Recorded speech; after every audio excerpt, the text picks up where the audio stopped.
Hey, what's up, guys? Welcome back to another episode of Legacy Farmer, the podcast. I'm your host, Jace Young, and today's topic and discussion that I wanted to cover with you guys is around the price of leadership. A lot of you listening to this podcast, you are in the business owner seat, or really, you're in the leadership seat inside of your company or inside of your organization. Now, I recently went through some challenging times here inside of one of our companies where we actually, unfortunately, had to let somebody go. And I don't like doing that, guys. I don't know one person that does enjoy doing that. I hate it, right? Especially just the timing of this one, just the things that transpired and things like that. It was just really unfortunate that it got to this place. And the thing is, though, is that when you're in a position where you have to really remove somebody out of your life, and I'm talking whether it's business or family, these two things to me are very similar in nature. Whenever you get to that point where you have to remove them, it's never going to be easy. Now, the whole point of today's message is to really talk about the price of leadership, because as a leader, when you commit to being in this role inside of your operation or inside of your family, just get used to the simple fact that every decision you make, yes, it could be in the greater good of the company, right, and the long-term vision of the company, but short-term,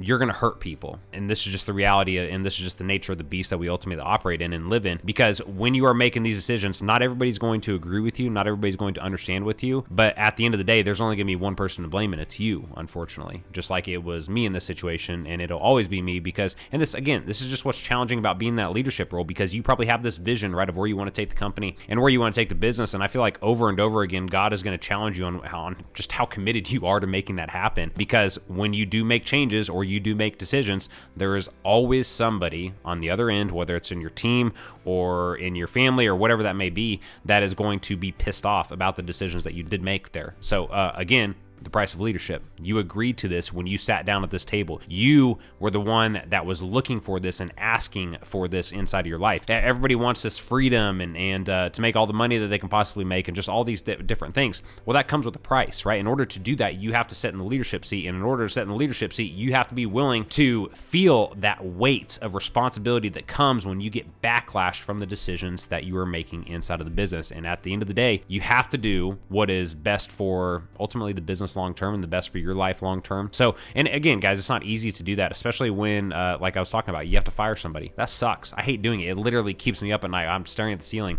or I feel sick to my stomach that I have to do this to somebody. But at the end of the day, when we were looking at this person, and we use something inside of our companies called the talent assessment, and on this, we're rating our team once a quarter based on their productivity, but also to their culture, right? Because at the end of the day, you can have somebody who's a super great culture fit, but if their productivity is terrible, oh man, that's a problem, right? Now they're holding the business back or not getting stuff done for customers. Vice versa is also true. You can have somebody that's really high on the productivity part of the chart, but they're really bad in the culture part, right? And those are the people that we call the troublemakers. The reason is because they're drama driven, right? They don't care about the culture of the company. They don't care about the core values of the company. Yeah, they may get their work done and they'd be fine there, but at the end of the day, what happened with this specific employee was that nobody trusted him. Nobody trusted him. And that's the thing, is like when you're trying to build a positive culture inside of your company and you have somebody in there that's ultimately the bad apple that you can no longer trust, then yeah, as the leader, you have to make decisions. And again, it sucks. I hate it. It's terrible. I do not like doing it, but I signed up for it, just like you signed up to be in the leadership seat inside of your business or your operation. And so when you do that, yeah, sometimes you're going to get backlash. And guess what? I'm just here to tell you that it's okay.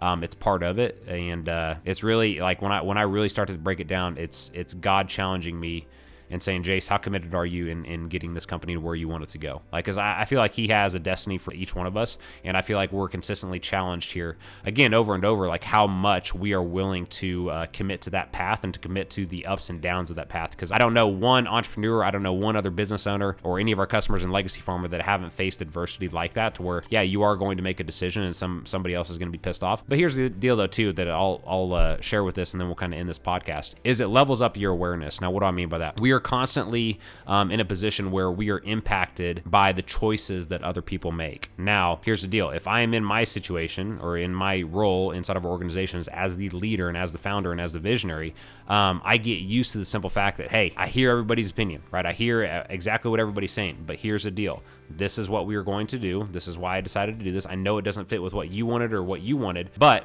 it's going to help us get to where we want to go long term. And I have to be confident in that decision. I have to hold my ground there. But the thing is, though, too, is like, let's say I was in my team seat, right? And again, I'm talking about just being a business owner in general.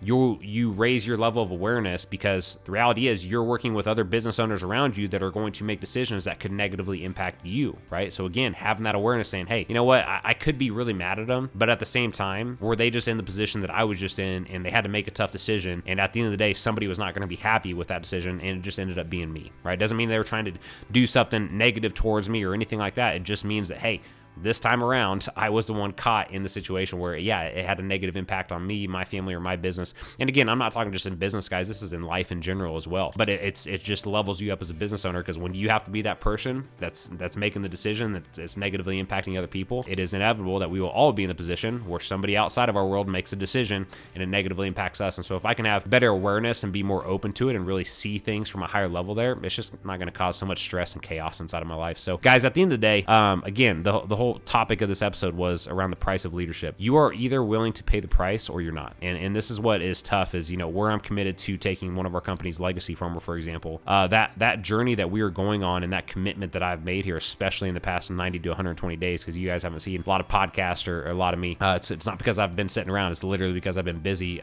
trying to get and put together the pieces that are going to allow us to take Legacy Farmer to a national or international level. And I made commitments, right? I signed documentation. I glued my ass in this seat and made a commitment that, hey, we are going here and that we are going to figure out a way to do that. And what I also committed to as well is pissing off a lot of people along the way because I'm going to have to make some tough decisions going forward in the years ahead that not everybody's going to agree with. And guess what? That's okay. I'm not here to please everybody. I'm here to accomplish our mission inside of our companies, and whatever I have to do to get that done.